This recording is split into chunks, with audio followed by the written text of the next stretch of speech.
YouTube, how's it going? The Goat House is back after Sunday's action of NFL Week 9. Here to give you my takeaways, a little bit of a recap here like we do every single Monday. Plenty of other NFL action on the channel, weekly picks, score predictions, power rankings. Have mock drafts here and there. This week we'll actually have one. Today, the 9th, we're going to have one actually. So a lot of changes there. Can't wait for that. Please subscribe if you haven't done it yet. We're right there at that 60K goal. Really appreciate the support. Follow that Twitter. All these takeaways that you're about to hear, or at least most of them, we've already talked about them on Twitter, like during the game pretty much. So it's a must follow there. Instagram, podcast, Patreon, a lot going on. If you're looking for links, they're down in the description and comments. Right before we get started, that Patreon is an extra bonus content, bunch of NFL content, college football content, junior score predictions. My bets of the week for NFL and college did pretty darn well on both of those this week. College football, we were 100% here in Week 10 college football. Updated playoff predictions every week. We'll have a video for updated playoff predictions here in the middle of the season on the channel. But if you're looking for some every week, they're on the Patreon. Bonus content, Discord access, always adding more. Keeping those people involved as well, always adding more. Appreciate the support. Wow, 44-34. The Bills put up a whopping 44 points. Josh Allen, is he back to MVP form? First few weeks sure looked like it. A lot of people weren't really buying in. Understandable. They kind of slowed down a little bit. Wasn't necessarily playing bad, but wasn't really playing good. And that kind of went for the Bills in general as well on both sides of the ball. And they really turned it around. I think, how you start in these games, how they start in this game was absolutely huge. Getting those turnovers on Russell Wilson and executing on offense there. Really, the deciding factor is you can't turn the ball over that many times and expect to win. Russell Wilson he did some good things, those crazy Russ things that we always see, some good downfield throws. But he had some really bad moments, and you just can't turn the ball over that many times and expect to win the game.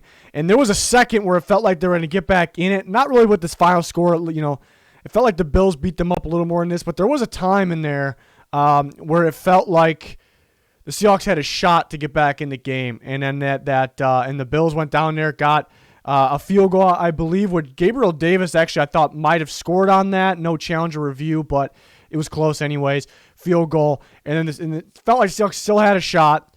And then and Russell Wilson had a bad interception there to DK, and there was 4 defenders, 3 defenders in the tight area, and there was 4 on that side of the field around DK.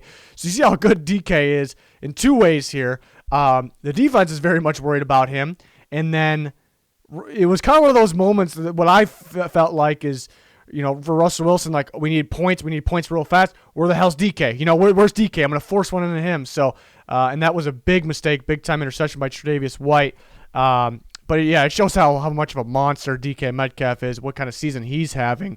Seahawks couldn't get any run game going. They didn't, obviously they didn't have their featured back in Chris Carson. Even Carlos Hyde was out, still waiting on Penny to possibly come back at some point. But they need Chris Carson. For a game like this, they need Chris Carson. But on the other side, the Bills didn't really have any running game. Last week it felt like they got something going, but then this week kind of got shut down, but they still put up 44 points. So, that's kind of a good and a bad thing for the Bills. Where's the run game? You should be able to run on them, but you're still putting up 44 points.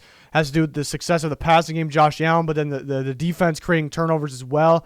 But yeah, it's a knock on the Seahawks too, because you stopped the run, but you couldn't stop the pass. But yeah, you turned the ball over too much there. And last week felt like maybe the Seahawks defense is going to start stepping up. They're going to get Adams back. The Carlos Dunlap got a sack in this game. Adams got, I think, a sack and a half on blitzes. Other than Dunlap and Jaron Reed had a monster game. Other than that, I think it was mainly on blitzes. Jamal Adams and Bobby Wagner. I think KJ Wright might have had one as well. They actually sacked weird. They sacked Josh Allen 7 times. Just something the Seahawks just have not been able to do, and they did it, and they stopped the run. But they still gave up 44 points. It's kind of weird, and that's because Russell Wilson struggled, and that's because the secondary struggled. They were getting up big plays through the air. 44 points. You can't turn the ball over that many times. You can't give up 44 points, expect to win. So credit to the Bills there.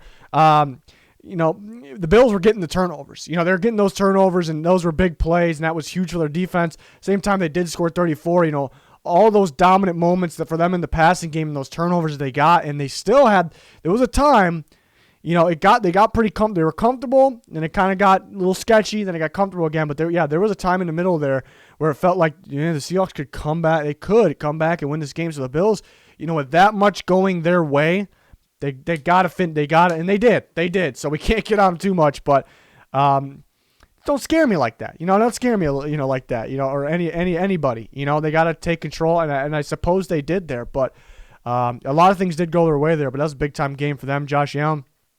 Russell Wilson and both their losses turned the ball over too much, so that's unfortunate.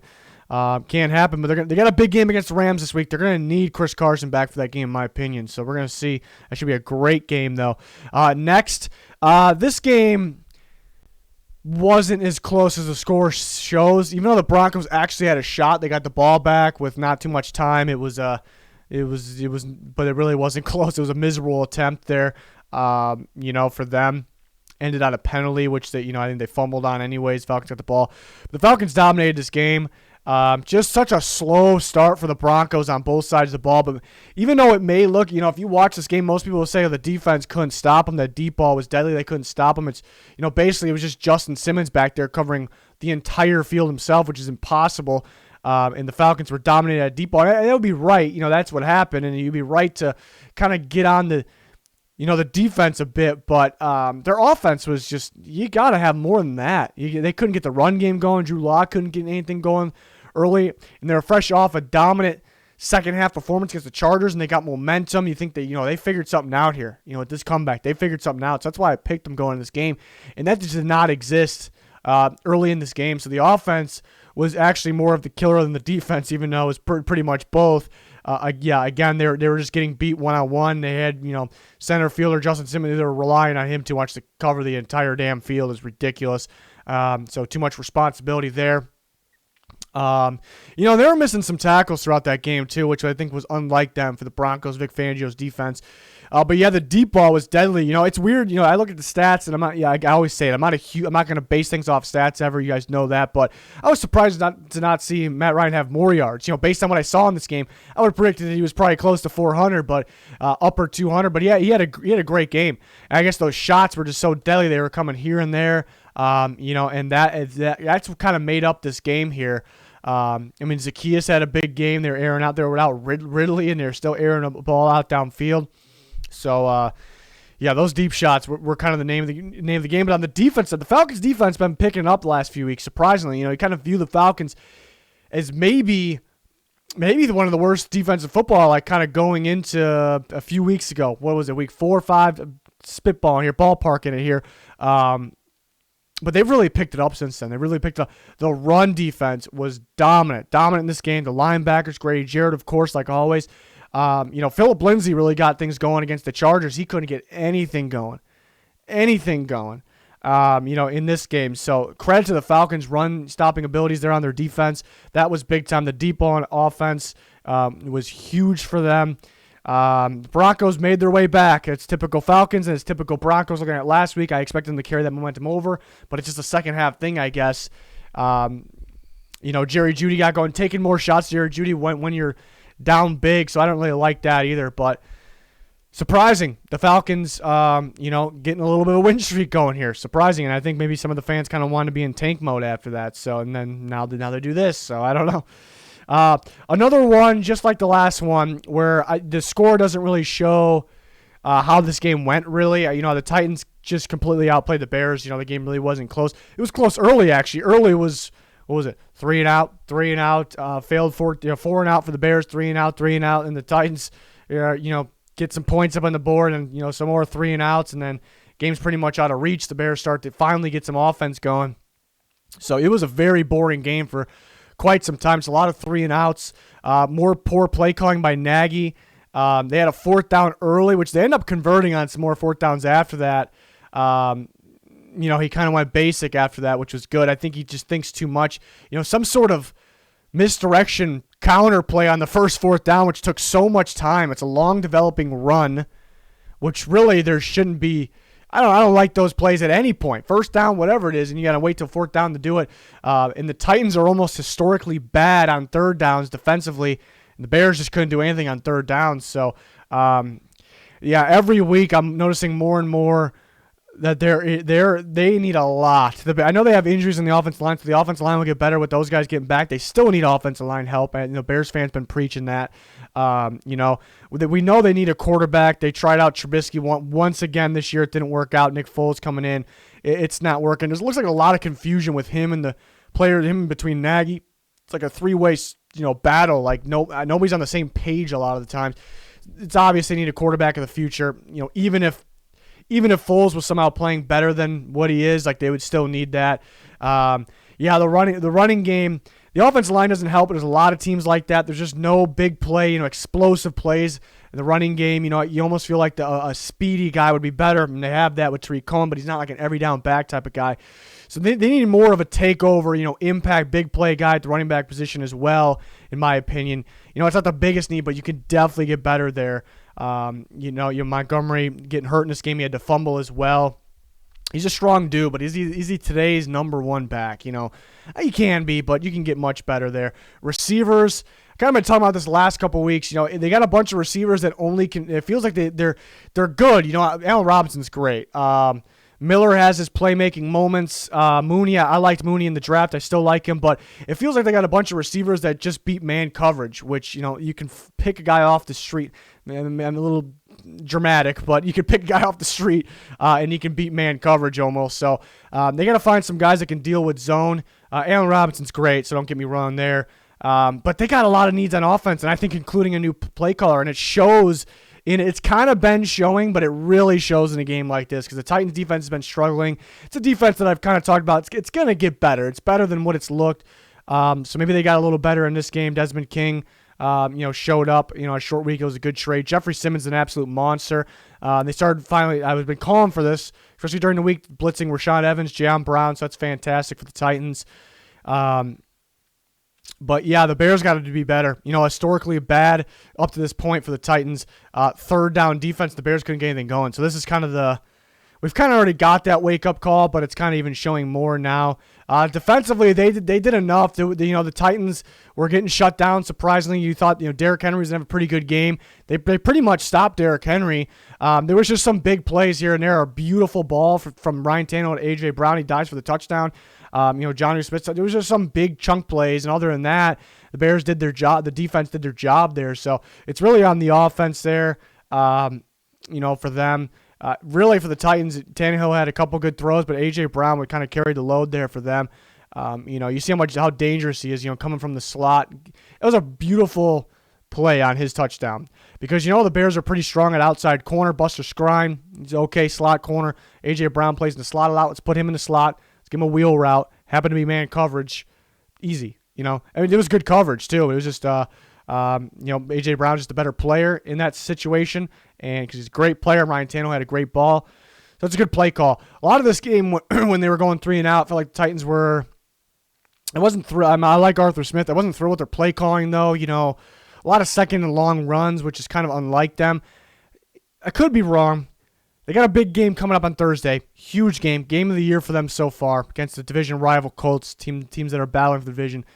I thought they kind of went in here, let's try to win without showing everything, going against, going all out with our game. Teams do that a lot. I kind of felt like that's what happened here. And then they started to unleash some deep balls there. So maybe that could have been, I could be wrong. That's kind of the feeling I got. But Titans get a win. They needed that. Bears 3-game losing streak. Monday night game against the Vikings there. It's a pretty much a must win for them. But at this point, I think people are thinking draft for the Bears. Ravens and Colts, kind of a boring game as well. Just not a lot of offense at all. And the Colts started off a little better. Their only touchdown came on, really early, driving down the field. Like, wow, look at these Colts. Maybe they're gonna continue where they left off against the Lions, or they're gonna get some offense going. But that was it. That was it. and the Ravens, I mean, both defenses played well the rest of this game. It wasn't too much for the Ravens offense, but you see the adjustments in the second half for their coaching staff, for their offense. That was good. That was key. They were able to get down the field right away. And they actually fumbled, but they were actually moving the ball. They showed me they can move the ball, which was great. But Gus Edwards fumbled on about the 2-yard line, big play from Buckner, forcing that fumble. But the Ravens, you get my point. Ravens were able to adjust and actually move the ball finally. But, not a whole bunch going for them, though, offensively. But the same thing for the Colts. I think the key moment in this game was that Jonathan Taylor fumble. And you see why they've been limiting him. We've kind of wondered the last several weeks, pretty much all year, like, why do they just go away from him all of a sudden? Go to Wilkins, Hines, like why? And that is why. He had a bad fumbling problem at Wisconsin. And there's just times where it feels like he can hurt you more than he can help you, and that's kind of what I gather from that. But it's confusing because, they really limit him. It's obvious that they limit him before this. He fumbles, they limit him even more. They pretty much stop using him. It's pretty obvious that they're afraid of that. They're afraid of that fumbling occurring because that kind of cost them big time in this game. But then that kind of goes back to why'd you draft him in the first place? That's kind of what I worried about with the team that drafted him. I kind of worried about with the Colts. Like, you liked him enough to draft him in the second round, but you're limiting him for a reason. You're taking it easy with him for a reason. And why'd you draft him then? It kind of gets on me. It gets to me a little bit. So that was costly. If that doesn't happen, I think it's a whole different ballgame. So, he's had some good games, but is he making these plays where, okay, does Jonathan Taylor win the game for you? And he's only a rookie, but did he win? No, he doesn't, in those situations. But he could hurt you enough to kind of lose a game for you here. So you see an undrafted guy like James Robinson going out playing better behind a weaker offensive line. So, yeah, it's kind of confusing. A lot of career left, but kind of confusing. And the Colts are making it even more confusing, kind of limiting him, not trusting him a lot there. But that was costly. Rivers couldn't get a whole bunch going. I think every time the Colts fans lose, they want Rivers out. When they win, they're pumped going forward. But so it's one of those weeks again where people aren't happy with Rivers. But I don't know if I liked Eason. You guys know I liked Eason, and he could be the future. I'm excited. I can't wait to see him play. But I don't know if anybody's gonna be better than Rivers right now. Not that he's good. But yeah, the Ravens weren't getting really any pressure against a really good offensive line here in the Colts, but they were starting to blitz and get some pressure, but they didn't get any sacks. Here's where I'm going to get into here. The Ravens didn't get any sacks. The Ravens didn't run the ball well. Lamar didn't go crazy running the ball. Lamar didn't do anything really passing the ball. Kind of a high completion percentage, but nothing really. But the Colts, all that negative for the Ravens, all that things you stopped them from doing that they most of the time do, but you still lost by a good amount. You still only scored 10 points. So that's very, very concerning there. The Ravens still, they're a little scary too. I know they played a good defense, but it's kind of the positive and negative. We've seen that a lot this year. A lot of teams, including the Ravens, they couldn't really get anything going, really anywhere. The defense, but the coverage was fantastic, lockdown, but anywhere else, and they stopped the run well, but everywhere else, almost a negative day. But they still won against a pretty good team by 14, So positive and negative there. Talk about that Marcus Peters interception that they reviewed, and it's a kind of a controversial thing. Everyone's talking about it. That might be one of the toughest calls maybe ever. Like, it's a hard job for the officials in the league there. It's a tough call. It is a tough call. That's where I don't want to be in the position of the refs. That's where I can't really blame them for their decision. When I saw that live, I'm like, no way. It ended up that was incomplete. And I see replays. I'm like, yeah, he took quite a few steps there. He did the ball. He kind of was moving his arms a lot, but was the ball loose though? So you can debate so many things here. That I think my problem is I think if a receiver does that, they probably call it incomplete because he didn't turn and make a move. But I don't know. That it is one of the toughest calls I think I've ever seen. Like, I don't know if there's a wrong answer. That's one of those where I don't know. I don't think there's a wrong answer really. It's definitely a tough one there. And I guess that was a crucial moment in the game. But I think the fumble that was returned for a touchdown was more of a crucial moment. And a mistake by the Colts there. And I don't know if with that Marcus Peters would that have changed the game. that much. It could have. I think the score could have been different, but I think Ravens end up having control of this game. Just not enough from the Colts. They got a huge game against the Titans. A defense that they should be able to move the ball a little better against. They can't turn the ball over, though. But an offense that might be tougher to play against in the Ravens, but who knows? So that should be a pretty good game Thursday night. I'm excited for that one. Panthers, Chiefs, wow, what a game here. And what I think about here with this game, kind of what I go back to saying, we all expected the Panthers to be bottom of the NFL in defense just because you look on paper, it's not good, really. And they drafted every round. All their picks were on defense. And they were surprisingly pretty decent to start the year, but they had those bad moments. The Falcons game on Thursday night was pretty bad, really bad. They've had those moments like that. But along the way, what was I kind of saying? Why was this better than expected? Because I think the younger defensive players and even the college-style coach might be better against a lot of these spread or fast, spread out offenses with all these speedy targets because that's what they're used to in college. And these veteran guys aren't used to it. I think we kind of see that in this game. The Chiefs end up scoring a lot of points, but I think the defense early on, the first half of the game, extremely tight in coverage, and they were making the Chiefs kind of slow.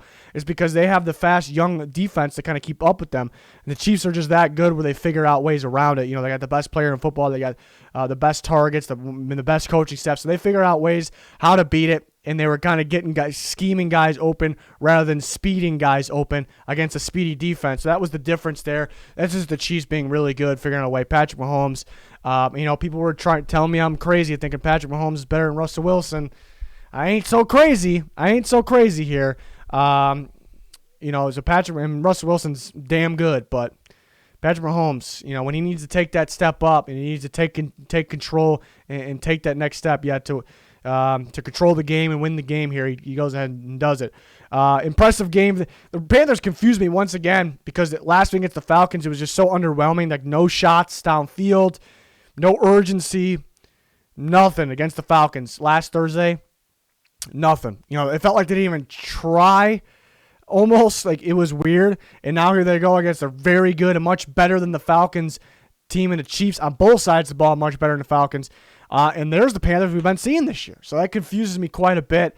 And you see, I know McCaffrey got back in the mix, and now he's hurt again, so that's unfortunate. But I don't know if it's anything that major, that serious. But yeah, Teddy, great game from him. Curtis Samuel looks to be legit. You always question him because he was a former running back. He's not figuring out a receiver. Then all of a sudden, he's really figuring out all these points, all these big plays. DJ Moore not involved, though. That's a little confusing. You see they finally throw the ball up to him last week against the Falcons. He makes a big play. Might be too late. They couldn't really get, you can't really blame them, though. They were getting enough offense. Teddy was great. Robbie Anderson, DJ Moore. Curtis Samuel was fantastic. Absolutely fantastic. McCaffrey was good. They had their moments on defense, but then the Chiefs were just overpowered them. They were too good. The Chiefs couldn't really get anything going in the running game, so credit to the Panthers stopping in the run game. So that's one of those things, kind of a positive and negative here for the Chiefs. Why 2 weeks in a row you can't get anything going in the running game? It's a little concerning, but you still won the game, kind of overpowered the Panthers in somewhat of definitely a shootout game. So that's kind of the impressive part there. I suppose, but hopefully they can get some running game going because they might need it there in bigger games. But entertaining game to say the least. The Panthers got a shot to go for a world record field goal. Yeah, not even. It actually had the distance, but not even close. It's a tough one for Sly. He does have the leg, though. We see that. Lions, Vikings. The Vikings they're getting on a little bit of a streak here. I'm not embarrassed to wear the hat now because they're on a little bit of a streak. Dalvin Cook is cooking, leading the NFL in rushing yards, had his bye, missed a game, and missed a half a game. The guy is feeling it. But what is with this Vikings offensive line as well? They're opening up some holes. Very surprising to see. They did make some adjustments a couple weeks ago, adding a rookie tackle from Boise State, Ezra Cleveland, to guard, and he's been playing very well. But they are playing teams you can run the ball on. So, true test this week against the Bears, Monday Night Football, team they usually struggle against offensively. So, an actual test coming up. But the Lions looked extra sloppy. Stafford was not good. They had the opportunity to score more points in this game, turning the ball over twice in the red zone. And there's excuses out there. There's always excuses out there.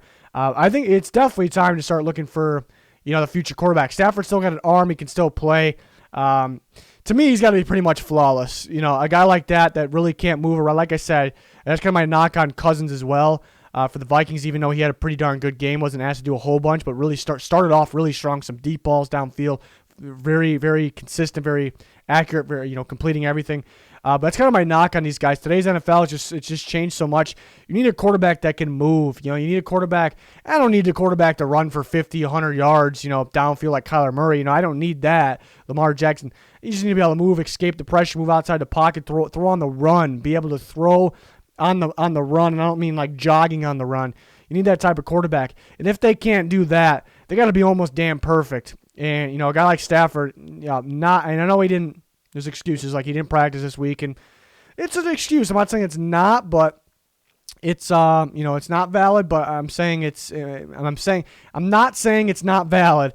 But you got to be better. I know Kenny Golladay wasn't there either, and I said that during the week. If Kenny Galladay's in this game, I might predict it the other way. I don't know if it would have mattered that much. Actually, the Vikings played pretty good all around. That offense looked pretty explosive, but.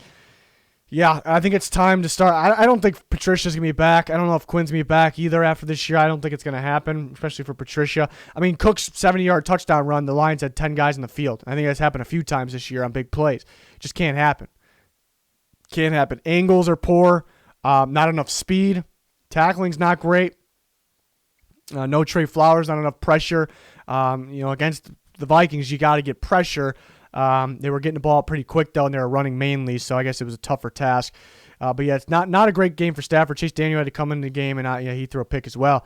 But, yeah, they couldn't really get anything. They were moving the ball, though, at times. There was times where they were instantly in the Vikings territory, just turned the ball over, just not executing. Hockenson looked good. That's the upside of that. But, yeah, Vikings, another good win for them, another good division win for them. Another great game for Dalvin Cook. Madison came in. He was running. Cousins played good. Irv Smith played good for them. Receivers didn't have to do a whole bunch. Defensively, the Eric Kendricks and Eric Wilson, the two linebackers, had a really good game. The rookie pass rusher DJ Wonham, I thought stood out a little bit. Some hope there, possibly. Another good game for the Vikings. Just when you thought they could be tanking. I mean, nobody's purposely tanking, but you get my point. They start to win, but a big game against the Bears. It's a tougher matchup for them, so we'll see. Different type of matchup than these last two.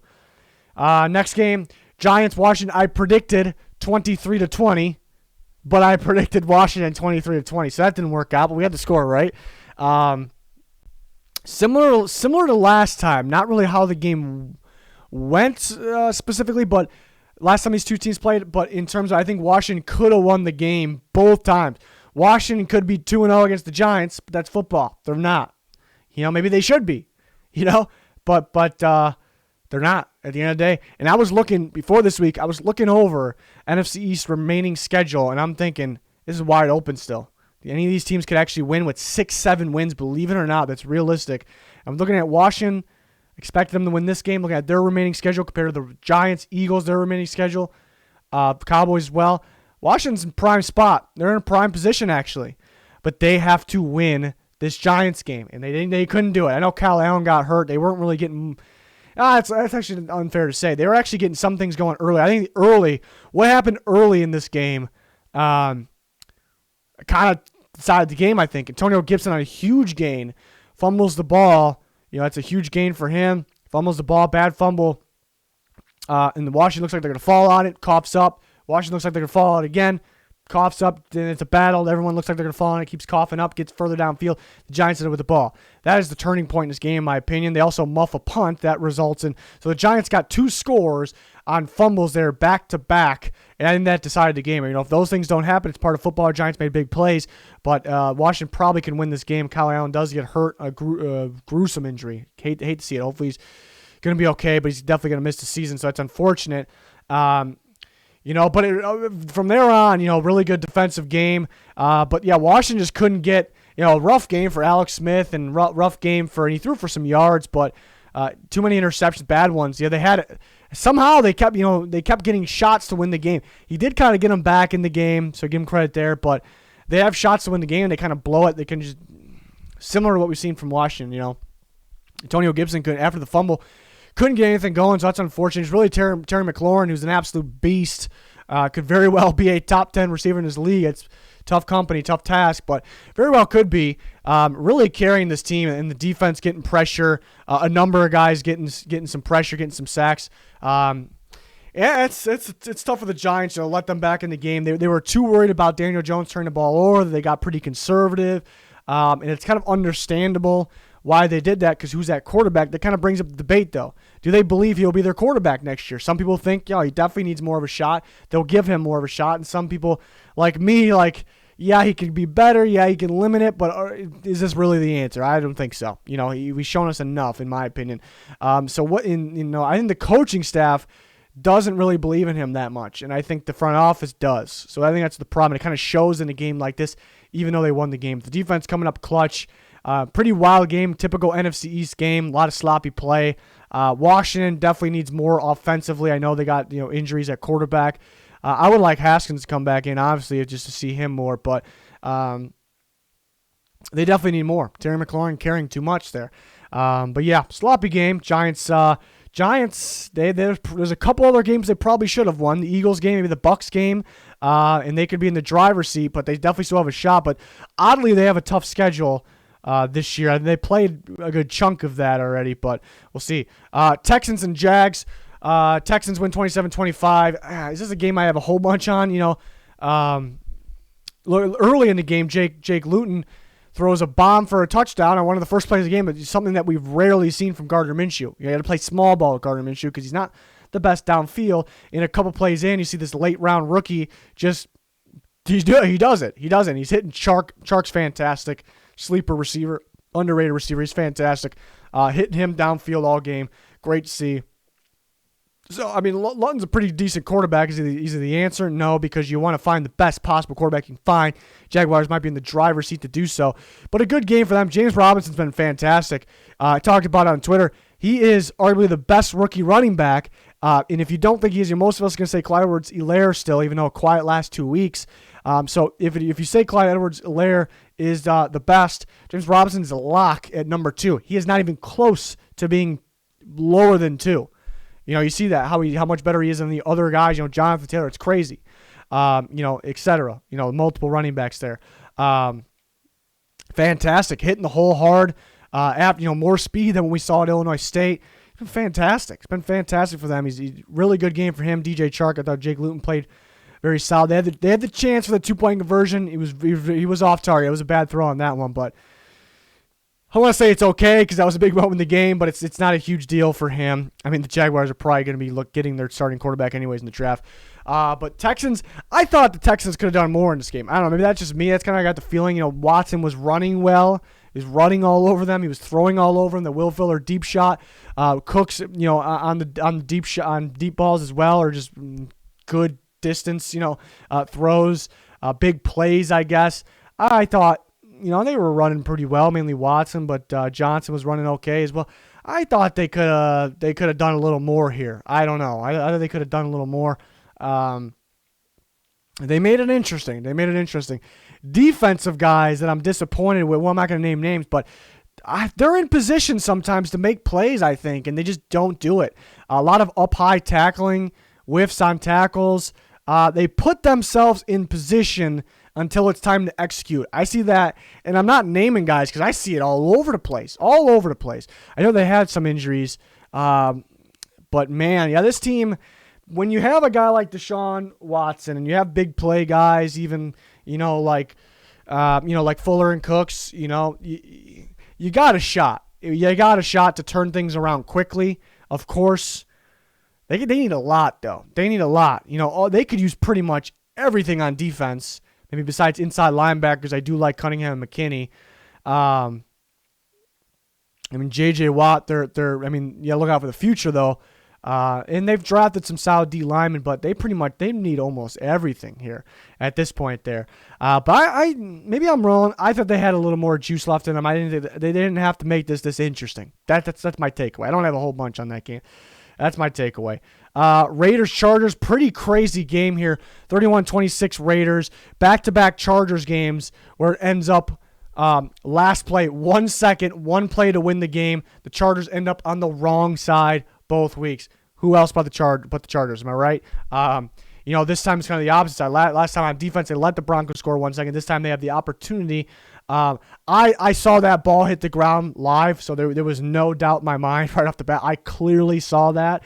I was like, he didn't catch it. I think most of you probably saw it as well. But it was unfortunate because they started celebrating. I'm sure Chargers fans were pretty excited there. So it's got to sting a little bit. It's got to sting. So that's unfortunate, but a good offensive game, kind of back and forth throughout this game. Early in this game, pretty much the whole game, the Raiders saw something on film, and they were attacking runs on the outside. So it's outside zone it's a zone block scheme. The offensive linemen pull outside. They were doing a fantastic job blocking the outside without Trent Brown as well. And mainly Booker, but Jacobs too, but mainly Booker getting outside. I think they saw something. They liked Booker a little bit better outside, even though Jacobs is the better runner overall. So credit to them to seeing that. And they were dominant outside. Dominant blocking. The Chargers just couldn't really get out there, get off blocks, good angles, and that was dominant. But then the Chargers were just kind of just throwing all over the Raiders. Guys were just getting wide open, and I mean wide open. So it's kind of back and forth, but for different reasons on the offense. They both saw something to exploit there, for the opposing defenses. And then it's kind of back and forth, and we get right before half. Jerry Tillery, who's been playing very well this year, makes a big time play, forces the strip sack on Derek Carr and gets the ball, and that gives the Chargers a field goal, and they're looking kind of on the upside going in the half there, going in the rest of the game. And you see Derek Carr just pissed at himself, and then he comes out in the second half, and he is throwing beautiful balls downfield. He's playing pissed off. He runs. See him do the same thing Teddy Bridgewater jumps over the defender, gets the first down. It's a scary play. It's a tough play. I'm going to hurt a little bit no matter how you land, if you get hit or not. So Derek Carr, I'm loving what I'm seeing from Derek Carr. He just continues to. And then I think Waller right after that gets a touchdown. It's a fantastic catch, but it's exactly where the ball needed to be. So I'm loving what I'm seeing from Derek Carr. And I've credited to the Raiders' offensive game plan, coaching staff, play calling at this point. This is kind of where I'm going to go away from it, though. Kind of go the opposite, because the outside runs are working. Derek Carr is working. This guy is throwing beauty balls. He ends up with not too much production because you kind of went away from everything, kind of just running inside and throwing little dink and dunk passes to kind of just run the clock and put the Chargers away. When they're scoring at will, guys are wide open. Too much trust in your defense there. And for some reason, not trusting your offense, that's more questionable. And the Chargers are going to get a really good shot, and KJ Hill muffs the punt, so it felt like a dagger. The Raiders prime position to score a touchdown, pretty much game over. They continue to do this. No runs outside, only throws are little shits behind the line of scrimmage. And stuff like that pisses me off. I think it's a good coaching staff, but they really confused me there. They played for the field goal for some reason. It felt like they played to lose the game. They almost did. They almost lost because of that. So I am actually not happy, with the end result with the coaching staff of the Raiders. For the Chargers, they continue to move the ball well. Confused on why Bellagio actually played an okay game. Confused on why Bellagio. I know Justin Jackson got hurt. I'm well aware he got me 0 points in one of my fantasy teams because of that. Just confused on why Bellagio was the main guy there. I know they were passing the ball to Kelly, but and they were working the field again. Herbert once again with another fantastic game, and we know the rest. They get down some wide open guys again, and then they go at Isaiah Johnson twice in a row. Why? Because it's not a guy with a whole bunch of experience. Kind of a raw prospect out of Houston, mainly a lengthy guy, physical guy. Can he put it together? Only had 30 snaps going into this game. He makes a great play, on the second to last play, and then he makes a great play again that was still almost catchable, but it's a great defensive play. And you see him, emotional after the game. You love to see a great moment. You see why he was emotional, because he finally got his shot and he executed. He executed big time plays from him. Wild game to end, though. Wild game to end. Good play by both these quarterbacks, the receivers out there as well.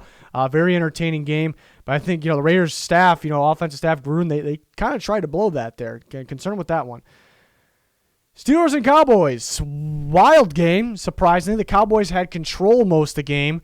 Where do I even begin with this one? Yeah, they had control most of the game. The Steelers had 0 points forever. I know Steelers fans are just ripping their play calling and, they want them fired. I mean, you're undefeated. But I honestly, there's much worse out there in the play calling. I think a little bit of overreaction out there. But, yeah, obviously you want it to be better. They want to take more shots downfield, I suppose. The running game couldn't get going. It's a little bit concerning. The Steelers won. They're undefeated. Love their defense. Didn't play that great in this game, but they clutched up. Love the defense. And I love the offense at times. But ever since the second half of the Titans game, where they kind of got shut down on offense, and you look at the Ravens game, they kind of relied on their defense and they won the game. They made plays, second half adjustments for offense, but kind of relied on their defense to make plays. And in this game, the offense, even though they're an undefeated team at the top of the NFL, it's a little concerning that this can show up. Especially we're thinking playoffs. The Steelers, of course, we're thinking playoffs. When you have to play the best teams week after week after week, you kind of wonder, you kind of worry a little bit. It's not going to show up. You're going to feel like it does. You're going to have to rely on the defense a little bit. But they have and I guess that's where people are concerned, or people are frustrated, because they have that big playability. They have the talent. They have to go out and do it. They have to go out and make those plays because they can. So that's kind of where the frustration's at, I believe. But they dig themselves. Big Ben holding his knee, limping, stays in the game. Fantastic drive, has a nice pump fake for a touchdown. So see the toughness there. He goes into the locker room. The Cowboys turn the ball over. CeeDee Lamb fumbles. I think that was a big turning point in the game. Because the Cowboys could have been driving there and possibly getting points for the half. Mason Rudolph comes in. He's not looking too good there. Making some questionable throws. There's not enough velocity on the ball. That's kind of the pass problems as well. But he has to come in because Big Ben went to the locker room. Even though it looked like he was okay to play, it didn't look like he was okay. He forced himself in the game, and if it was up to him, he would have played. I don't think he thought they were going to get a shot on offense, so that's why Rudolph had to come in. But yeah, kind of a wild game after that. There was a lot. The Cowboys could have won this game. They could have finished this game out. There's a lot of penalties I did not agree with. I'm trying to remember every one specific. It's hard to remember. I'm trying to remember every single game, everything that happened. There was one that I did not like that was called on the Steelers, though, I remember at one point. So I'm not saying it was completely one-sided, but it pretty close. There's a lot of calls, soft calls I did not agree with. There was a bad one on Jalen Smith late where I think him and the two Notre Dame guys, Jalen Smith and Claypool, kind of ran into each other. Claypool kind of just fell down. I don't know how they call that. That was illegal contact, too. I don't know how they call that. And that was a big play for the Cowboys too. I don't know how they call that on the Cowboys, on Jalen Smith there. So there was a lot of moments where, the Cowboys probably should have and could have won the game, but the Steelers get out there with the win, still remain undefeated. I'm surprised they couldn't run the ball against this Cowboys defense. All the defense, you think you can kind of get things going. They just couldn't get things going against this team, so it's a little concerning, but they did win the game. Garrett Gilbert he played okay. There was that bad forced interception. Another reason they could have won the game or should have won the game. Forced the interception to Minka Fitzpatrick, who just finds a way to be in the right spot at the right time. So weird game. Definitely weird game. Once again, it looks like Pollard's better than Zeke. Been saying that for some weeks now. It's getting quite obvious at this point, and that's unfortunate, I guess, for the big Zeke. For the Cowboys, because they paid Zeke that much money. Game of the week, maybe. Wow, what a game! What a game! 34-31, Dolphins. What a game! I did pick the upset in the Dolphins, so I was pretty excited about this one. But it was a game that could have went either way, back and forth. A lot of offense this game, a little more than I expected. But I think the key point of the game was that strip sack for a touchdown. Emmanuel Ogbah having a huge year. But what I keep coming back to in this game is how many sacks the Dolphins almost had. Really good blitzing team, really good at getting pressure. Van Noy, pass rushes from multiple different spots. Getting after Kyler Murray like crazy at times, like crazy. But they only had one sack in this game, and it was that strip sack for a touchdown. That's wild. And it's credit to Kyler Murray just avoiding, guys could have taken better pursuits, better angles on the blitzes, on the potential sacks, on the pressure. But Kyler Murray just avoiding him. Kyler Murray had a monster game here. Could have been even more monstrous, actually. We'll talk about that in a little bit. But, the pressure was good for the Dolphins, even though it's weird because the pressure a lot of times ended up with big gains for the Cardinals, Kyler Murray. But that strip sack was the play of the game, even though it was the offensive game. But, back and forth. Tua versus Kyler Murray live up to the hype. They're making beautiful throws each. They're both running very well each. Kyler Murray running more, but Tua had some big ones, third downs, juking guys out, out of their jock straps there. They're laying on the field. So love to see Tua playing that well. People doubted him going this week. I thought that was a little confusing because everyone was – it's not like a guy that's been doubted that much. We know he's had some injuries, but people really never doubted the guy, I don't think. But I think what happened was last week he didn't throw the ball past the line of scrimmage a whole bunch or downfield, no big plays, but they were dominating the game, and they didn't really need to show anything, Just because they didn't show it doesn't mean he can't do it. So I think people made that mistake. He had a big-time game, but again, Kyler Murray had a big-time game. Preston Williams was playing pretty well, but then he got taken out of the game. We've seen Mac Hollins step up, have a big-time touchdown. But on the other side, we talked about the Dolphins getting pressure. The Cardinals got a lot of pressure as well. I think Marcus Golden made his newly presence felt. I think he had a pretty good game there. They were getting some good pressure, but again, both teams getting good pressure, but the quarterbacks overcoming it. There's veteran quarterbacks that wouldn't be able to do this, and I think it's the legs. I talk about it. You need a quarterback that can move his ass, escape those, buy some more time, and that's why some of these young quarterbacks are better than these veteran guys that are even proven. So yeah, back and forth game. Again, I keep going back to that one strip sack for a fumble for a touchdown was absolutely huge. Kyler Murray just dominant running the ball. And here's the difference between this game, I think, and most of the other games for the Cardinals for losses and even close wins against the Seahawks. There was a lot of designed runs for Kyler Murray outside, a lot of them in crucial moments, and they've worked every single time. They worked. It kind of goes back to the games they lost. They didn't do it enough. They went away from it. They waited too long to do it. Seahawks game, they really didn't do it. They had some design runs inside for him for some reason, or in short yardage. They went outside in the goal line, I think, once, and they waited till the end to do it, kind of come back in the game, get some outside quick plays going, and it worked because that was the matchup problem of the Seahawks, and that's why they won the game, but they waited too long to do it. In this game, they finally did it. They finally did it throughout this game for the most part, and it was big for Kyler Murray. It was big for the Cardinals. They were executing on third, fourth down because of this. They were getting fourth downs. They got a bunch of them, and they were getting points from, and that opened up the deep ball. The deep ball was beautiful. That bomb he had, it was absolutely stunning, and then you fast forward to the end of the game where they kind of just stopped doing it. They had a fourth down. They already executed a fourth down with a Kyler Murray run. They get another one, and you outsmart yourself here, Cliff Kingsbury. You go away from what's working. You overthink things here, and you go to just a simple run up the middle of Chase Edmonds. Chase Edmonds had 70, 75 yards in that range. But not the best average. They ran the ball a lot. They ran the ball a little too much to him inside. The outsides I like.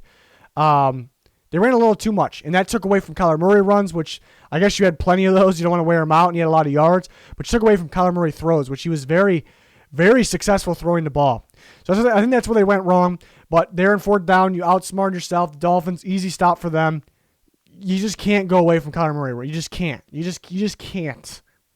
And that goes to the Dolphins getting the ball. And they go get that. Basically ends up being the game-winning field goal. I actually, even though they won the game off it, I don't agree with kicking the field goal there. I think there was too much confidence in the defense. It ended up working out. The name of the game for them was defense this year, but you got to understand the game, understand the situation. And the defense wasn't playing that well. They made big plays. But the Cardinals were moving the ball at will when they wanted to, when they called the right plays. Kyler Murray was basically perfect when he ran the ball. And you only had one timeout. So what does that mean? If you kick the field goal here, the Cardinals drive the field, they can run the entire clock. Worst case, kick the field goal while running the clock, send it to overtime. It's an easier field goal than maybe. Or they can score a touchdown when you have no time because you had no timeouts. And it's not a guaranteed field goal. That 50-yard field goal is not guaranteed. So I would have went for it there. I would have went for it every single time there. I think you had to understand the situation. It ended up working out. It was a great field goal. If you missed it, that would have been bad. You can say that if you go for it and you don't get it, that would have been bad. But that's kind of the only argument against that. And the Cardinals get down there instantly. So you're thinking, and they want to run the clock too. So they're thinking, I think they went towards that direction a little too early. I think get a couple more first downs. Kind of going back on the Dolphins one too. If the Dolphins would have went for it on fourth, got the first, you control the game. You control the clock. You can run the clock, and then you can even get a field goal after that. I don't mind because you ran a lot of clock. They're not going to be able to score. They're only going to be able to tie a game, best case scenario. So controlling the clock, I liked the idea of that. Cardinals were then in complete control once they got in the Dolphins' territory. Easily got down there. They controlled the game. They controlled the clock. Worst case, kick a field goal. But then they controlled the clock too early. They went and run the clock mode. You already controlled it. They went and run the clock mode. Going with Chase Edmonds, playing for third or fourth and short. Bad. You're throwing all over them. You're drawing penalties on them. There's a lot of penalties, especially on Xavier Howard, who's been maybe the best corner this year. There was one I did not agree with. All the other ones, I agree with there. He was kind of getting handsy, but there was a lot of calls kind of picking on him. Other than that, Hopkins didn't do a whole bunch. But yeah, the Cardinals went away from what's working for the second consecutive drive, played for the field goal because you were playing to run the clock. You already controlled the clock. And oddly, it was a far field goal. You played for a far field goal. Oddly, it was short, though. I don't know if that's a field goal you should be short on, really. So that was kind of odd. And then the Dolphins needed for one first down. They got it. Great execution, and that was the end of it for there. So pretty much the opposite of other games like the Seattle game, which the Cardinals did end up winning. Love the play calling for most of the game. It worked. It's how you beat a great defense, and you went away from what's working. I think you kind of thought, well, it's not going to work anymore because they're thinking it maybe. I don't know, but they were thinking about it the whole game. As soon as Kyler Murray ran once, the guy's running. It's coming. They couldn't stop it. You went away from what's working. I disagree with that strongly, but it was only for a short amount of time of this game. But that costed them 2 possessions at the end. That costed them. Very entertaining game though. Yeah, I don't know what happened with this one. 38-3 Saints, dominant performance. Bucks, meatball day from the Bucks. That's an understatement. I don't even know where to begin with this one. I mean, Saints were absolutely dominant on both sides of the ball. I'm more impressed with their defense because their defense hasn't been that great this year. Tight in coverage. Very, very tight in coverage. Brady was forced to make tight window throws early in the game. I actually thought there were some pretty good throws. They just had to be in tough spots, tight spots because of Saints coverage. Gronk dropping the ball. There's opportunities that other guys could have caught the ball. Then Brady started to go downhill the rest of the way, starting to force things and threw some bad interceptions. Maybe the worst one in his career. I think that was the third one, I believe. But yeah, the Saints I think the offense was great. You scored 38 points, but the defense was what was impressive because the offense can do a lot because I think it's a matchup problem for the Bucs. I think we've seen that twice now because the Bucs are pretty good playmaking ability downfield. They get after the quarterback. The Saints stop you from getting after the quarterback, and they're quick. They're good at underneath plays. And that's what really not the Bucs are good at defensively. I just thought the Bucs would score a lot more points in this game. I didn't think the Saints defense would show up like that. That was insane. So the Saints executed in that way. Brees accurate, consistent, making plays. Taysom Hill making big time plays. They didn't really need a bunch of guys to go off that much. They scored 38 points, but I think there's more for that team too. That's the scary part. But they played fantastic. The Buccaneers tackling wasn't good. The coverage wasn't good. They were too soft. More sloppy play. Right when you thought the sloppy play would kind of go away, more sloppy play. But yeah, the Saints, just a pure team execution all around. There's really not much else you could say about this game. There's some big time plays. Brees, Brady didn't live up to the hype because Brees outplayed him by a lot. I think a lot more went into that with the rest of the team. The team outplayed them by a lot. Maybe the coaching staff as well. Antonio Brown, I didn't like Antonio Brown in the game. It wouldn't have made a difference, obviously.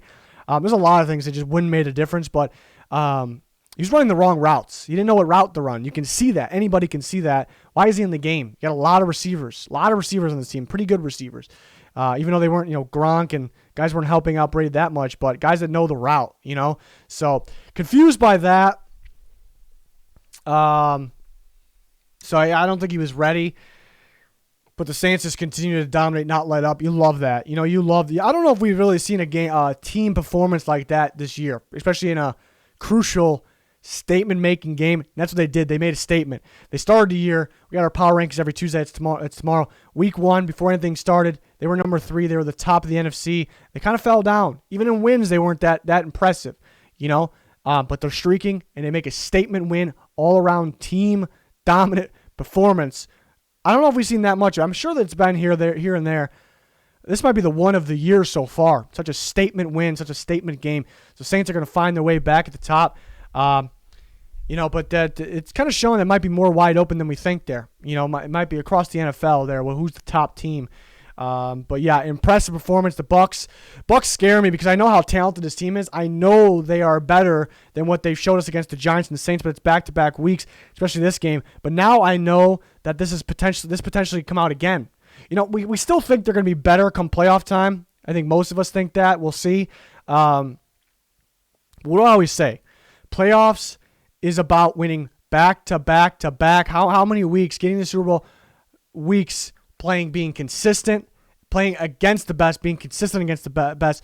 All it takes is really doesn't even take play. You can play great back after. That's how hard it is. You can play great, consistent back-to-back-to-back weeks into the Super Bowl against the best, but you can still lose somewhere along there because some other team could do that on the same day as well. But I think the tough team, why teams kind of get short, can't make the distance, is because something about their team, they cannot be consistent that many weeks in a row against the Bucs, and that is in my head now, or against the best teams, and that's in my head now with the Bucs, because they've shown us this quite a few times. Like, I know they're a better team than this, but is this going to pop up? All it takes in the playoffs against the good teams of the playoffs is it to pop up once, and they're done. They're out. That's in the back of my mind right now. That is scary. Can you be confident about a team like that? There is a lot of teams like the NFC like that. The Saints are trending upward away from that, but I guess their past, it kind of comes up for them too. Can they win? Can they go streaking in the playoffs? And the same thing pops up for every NFC team. The Saints might be on the more confident side that they won't do that at the moment, given this performance. But yeah, that scares me about the Bucs. Wild game. Did not expect that. I don't think anybody expected that, even if you thought the Saints were going to win. Wild game. Statement team win. And we got to respect. We got to appreciate their football like that for one team at least. But that's going to wrap it up. For this recap video. We're here every Monday with this. We got plenty of NFL coverage all week, even in the offseason. So hopefully you can join us. Hopefully you can subscribe, turn notifications on. We much appreciated. Smash that like button if you enjoyed. Follow that Twitter. But that's going to do it for this one. Thanks for watching. Goodbye.